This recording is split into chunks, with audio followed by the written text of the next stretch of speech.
Hello friends, welcome to বর্ণালী রান্নাঘর।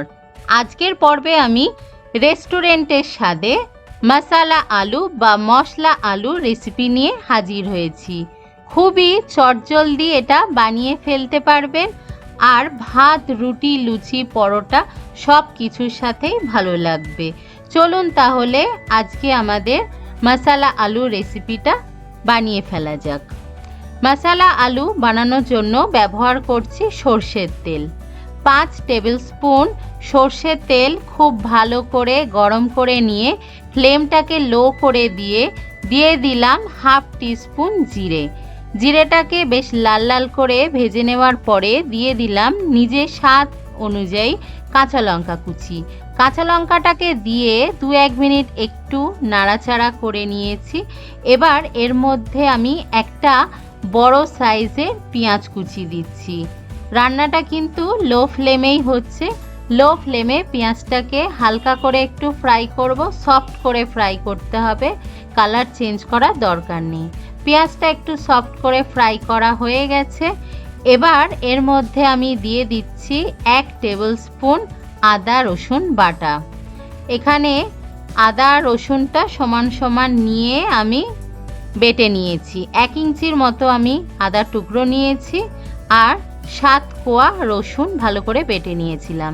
আদা রসুন দিয়ে হালকা একটু নাড়াচাড়া করে নিয়েছি। কাঁচা গন্ধটা যাওয়ার পরে এর মধ্যে একটা বড় সাইজের টমেটো দেওয়ার পরে টমেটোটাকে হালকা একটু নাড়াচাড়া করে নিয়েছি।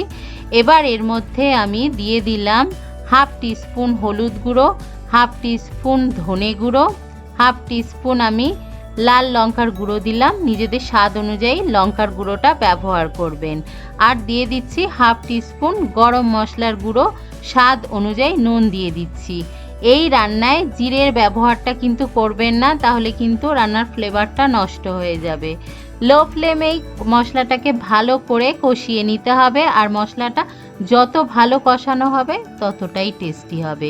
সামান্য একটুখানি জল দিয়ে দিলাম যাতে মশলাটা পুড়ে না যায়, আর খুব ভালো করে মশলাটাকে কষিয়ে নেব।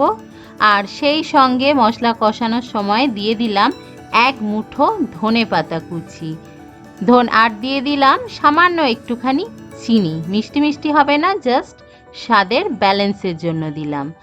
আর এর মধ্যে দিয়ে দিলাম আমি 2 বড় সাইজের আলুটাকে আমি আগের থেকে সেদ্ধ করে নিয়ে ছোট ছোট পিস করে কেটে নিয়েছিলাম।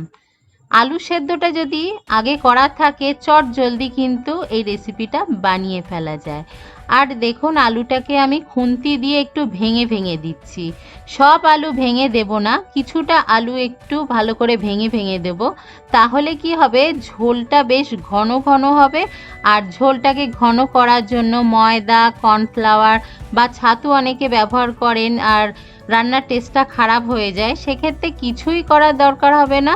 আলুটাকে ভেঙে ভেঙে দিলে ঝোলটা এমনিতেই গাঢ় হয়ে যাবে আর একেবারে রেস্টুরেন্টের স্বাদে হবে। এর মধ্যে আমি 1 কাপ জল দিয়ে দিচ্ছি। খুব বেশি ঝোলঝোল এটা হয় না, এটা গা মাখা গ্রেভি থাকবে। মিডিয়াম ফ্লেমে ঢাকা চাপা দিয়ে আমি 5 মিনিটের জন্য রান্না করে নিয়েছি। দেখুন এখন এইরকম গা মাখা গ্রেভি হয়ে গেছে, আর আলুটা ভেঙে দেওয়ার জন্য দেখুন খুব সুন্দর এটা গাঢ় গাঢ় হয়ে গেছে। এই মশালা আলুটা আপনারা ভাত, রুটি, লুচি সব কিছুর সাথে খেতে পারবেন। আর পরে আরেকটু ধনেপাতা দিলাম, তবে আমি গ্যাসের ফ্লেমটাকে অফ করে। এই রান্নায় মশলা কষানোর সময় ধনেপাতা দিয়েছি, আর আমি নামানোর সময়ও দিয়েছি। এইভাবে ধনেপাতা ব্যবহার করে দেখবেন রান্নার টেস্টটা অনেক বেশি ভালো হবে। আমি গ্যাস বন্ধ করে ঢাকা চাপা দিয়ে রেখেছিলাম 10 মিনিটের জন্য। এখন ধনেপাতা সুগন্ধটা খুব ভালোভাবে মিশে গেছে। গরম গরম লুচির সাথে আমি এটা সার্ভ করেছি। অবশ্যই আমাদের আজকের রেসিপি মশালা আলু অবশ্যই ট্রাই করবেন, আর রেসিপিটা আপনাদের কেমন লেগেছে আমাকে কমেন্ট করে জানাতে ভুলবেন না।